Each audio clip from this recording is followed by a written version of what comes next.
Hi friends, എല്ലാവർക്കും സുഖമാണോ? മഴയുണ്ടോ? ഇവിടെയൊക്കെ നല്ല മഴയാണ്.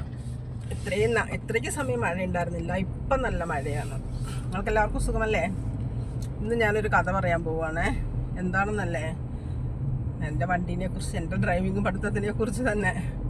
ഞാൻ ആദ്യമായി ഡ്രൈവിംഗ് പഠിച്ചത് എനിക്ക് ഒരു 17-18 വയസ്സുള്ളപ്പം. പക്ഷെ അന്ന് ഡ്രൈവിംഗ് സ്കൂളൊന്നുമില്ല. പക്ഷെ ഞാൻ പഠിച്ചത്, അന്ന് കാറും ഇല്ല. കാറങ്ങനെ ആർക്കും ഉണ്ടെന്ന് എനിക്ക് തോന്നുന്നില്ല. ഞാൻ കാറങ്ങനെ കണ്ടിട്ട് തന്നെ ഉണ്ടോയെന്ന് എനിക്കറിയില്ല. പിന്നെ ജീപ്പായിരുന്നു എല്ലാവർക്കും.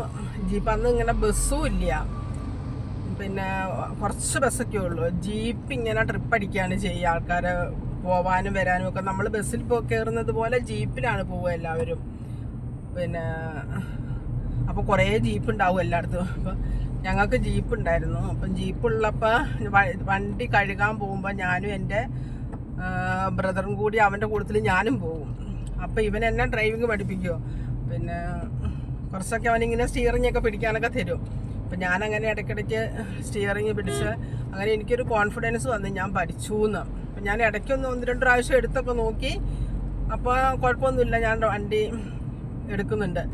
അപ്പോൾ ഒരു ദിവസം വണ്ടി കഴുകാൻ പോകുമ്പോൾ അന്ന് ഓനുണ്ടായിരുന്നില്ല, ആങ്ങളെ ഉണ്ടായിരുന്നില്ല, ഡ്രൈവറായിരുന്നു.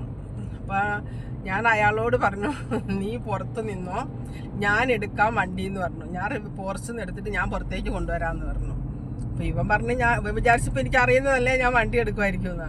അപ്പോൾ എൻ്റെ അമ്മച്ചി ഉണ്ട്, അമ്മച്ചി ഒരു കുട്ടി, പിന്നെ കുഞ്ഞിനെ എടുത്തിട്ട് ഇങ്ങനെ നിൽക്കുന്നുണ്ട്, വണ്ടീൻ്റെ അടുത്ത് ഇങ്ങനെ നിൽക്കുന്നുണ്ട്. അപ്പം ഞാനിങ്ങനെ അമ്മച്ചിനോട് പറഞ്ഞു, അമ്മച്ചി മാറി നിന്നോ, ഞാൻ ഫസ്റ്റ് എടുക്കല്ലേ, കൊച്ചിനെയും കൊണ്ട് മാറി നിന്നോളാൻ പറഞ്ഞു.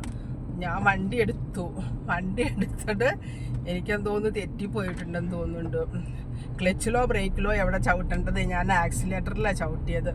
എനിക്ക് അത് മാത്രമേ ഓർമ്മയുള്ളൂ. ആക്സിലേറ്ററിൽ ഒറ്റ ചവിട്ട് വണ്ടി. അപ്പം ഞങ്ങളൊരു പോർച്ചൊരു തിണ്ടിൻ്റെ അടുത്താണ്, അവിടെ ഒരു ഇതുണ്ട്, ഇത്തിരി തിണ്ടുണ്ട് മണ്ണിൻ്റെ. അവിടെ ഒരു തേക്കിൻ്റെ മരമുണ്ട്. ഈ മരത്തിൽ തട്ടി വണ്ടി ഇങ്ങനെ കറങ്ങി കറങ്ങി കറങ്ങി എത്രയോ സമയം എന്നോട് ക്ലച്ച് ആക്സിലേറ്ററിൽ നിന്ന് കാലെടുക്കുന്നൊക്കെ പറയുന്നുണ്ട്. പക്ഷെ എനിക്കൊരു ബോധമില്ല, ഞാൻ എന്തോ ആയിപ്പോയി. പിന്നെ ഡ്രൈവർ ഉള്ളിൽ നിന്ന് കൈ കൊണ്ട് ബ്രേക്ക് ചവിട്ടി അവൻ്റെ കൈയൊക്കെ കീറിയുണ്ട്. എന്നിട്ടാണ് വണ്ടി നിർത്തിയത്. അന്നത്തോടു കൂടി വണ്ടി പഠിത്തം നിർത്തി. അപ്പം എൻ്റെ മനസ്സിലിങ്ങനെ അങ്ങനെ അറിയാണ്ട് അങ്ങനെ എടുത്തിട്ട് അവർക്ക് അമ്മച്ചിക്കൊക്കെ എന്തെങ്കിലും സംഭവിച്ചു പോയിരുന്നു, പിന്നെ നമ്മൾ എന്തായി പോവും.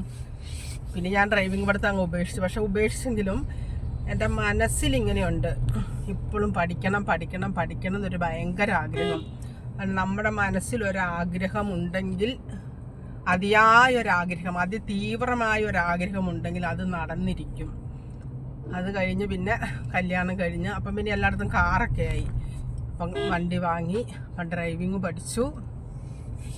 ഇപ്പോൾ വണ്ടി ഓടിച്ചുകൊണ്ടേയിരിക്കുന്നു. ഞാൻ പറയാൻ വന്നത്, നമ്മുടെ മനസ്സിൽ അതിതീവ്രമായൊരാഗ്രഹം ഉണ്ടെങ്കിൽ അത് നടന്നിരിക്കും. അത് പ്രപഞ്ചം നമുക്ക് നടത്തി തരുമെന്നാണ് പറയുന്നത്. അപ്പം നിങ്ങളെല്ലാവരും നമുക്ക് വേണ്ട കാര്യം ഏറ്റവും അത്യാവശ്യമായി വേണ്ട കാര്യം മനസ്സിൽ അതിതീവ്രമായി ആഗ്രഹിക്കുക. അത് നടക്കും, ഉറപ്പായിട്ടും നടക്കും കേട്ടോ. അല്ലെങ്കിൽ അത് നടക്കില്ല, ഞാൻ ആലോചിച്ചിട്ട് കാര്യമില്ല, അങ്ങനെ വിചാരിക്കല്ലേ. അത് നടക്കും. നമ്മളിങ്ങനെ ചിന്തിച്ചുകൊണ്ടേയിരിക്കുക, എനിക്ക് ഡ്രൈവിംഗ് പഠിക്കണം, എനിക്ക് കാർ എടുക്കണം. എല്ലാവരും അങ്ങനെ അവനവൻ്റെ ആഗ്രഹങ്ങളെല്ലാം അതിതീവ്രമായിട്ട് ആഗ്രഹിക്കുക. അപ്പോൾ നമുക്കത് പ്രപഞ്ചം നടത്തി തരൂ കേട്ടോ. ഓക്കെ, ഇത്രയ്ക്കേ ഉള്ളൂ. ഒരു ചെറിയ കഥ നിങ്ങളോട് പറയാമെന്ന് വിചാരിച്ച് അത്രയേ ഉള്ളൂ. Okay, bye bye. ഇനി വേറൊരു കഥയുമായി പിന്നെ കാണാം കേട്ടോ.